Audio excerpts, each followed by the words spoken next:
after Wendy Davis did the successful filibuster on the anti-abortion legislation in Texas, Rick Perry decided that he would call for a special session that would take place on July 1st at 2 p.m. and it would last about 30 days. Now, Chris Hayes had State Senator Wendy Davis on his program to react to the special session. Here's what she had to say.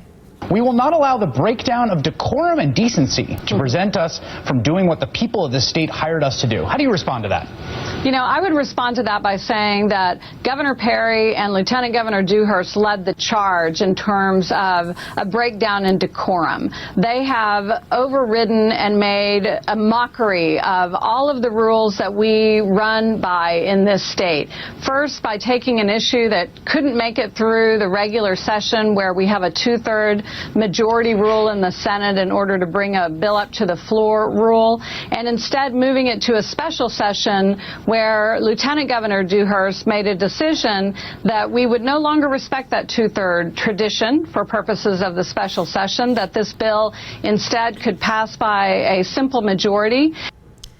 Oh, God, fucking Rick Perry, man. He could have been president. He could have been president, which would have been a disaster, obviously. Yeah. But how...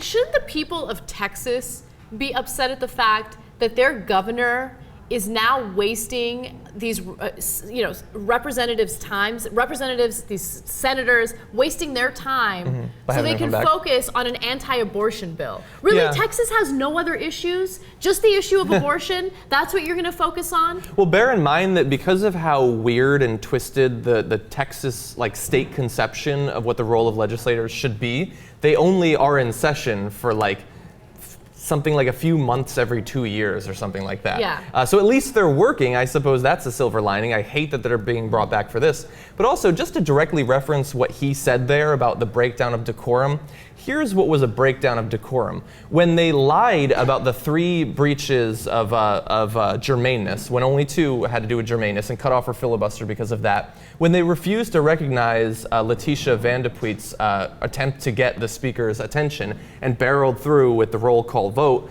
and when they attempted to lie about what time they'd actually voted on and were only backtracked when it became clear through a visual timestamp of the website that they were breaking the rules. Exactly. That's a breakdown of decorum.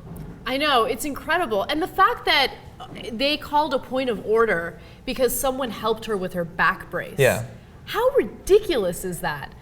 I mean, I get it. They have the rules, They hate right? women. It's much less misogynistic than the actual legislation, I guess. That's something.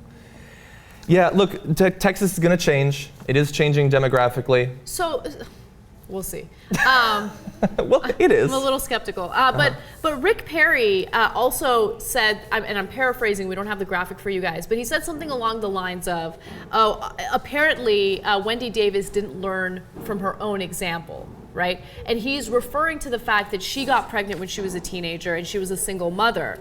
And I would make the argument that she did learn from her example or from her lesson because of the fact that she doesn't want other women to have to go through that or other girls to go through that. Exactly. The Supreme Court already ruled in 1973 that abortion is constitutionally protected as long as the fetus is not viable outside the womb. An argument can be made that at 20 weeks, a fetus is not viable outside a womb. I think that would be a strong argument. It would be a very strong argument. And so I'm just amazed that the people of Texas, that there are people in Texas that are in favor of this waste of resources when I know that the state is dealing with other issues.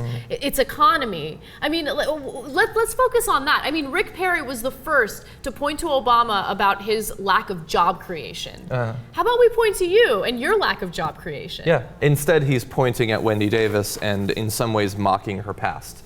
When we're a bit understaffed, so we're going to have one of our fact checkers see if in his past he was a single teen mother, then he could speak with his own experience. We'll get back to you with that information when we can.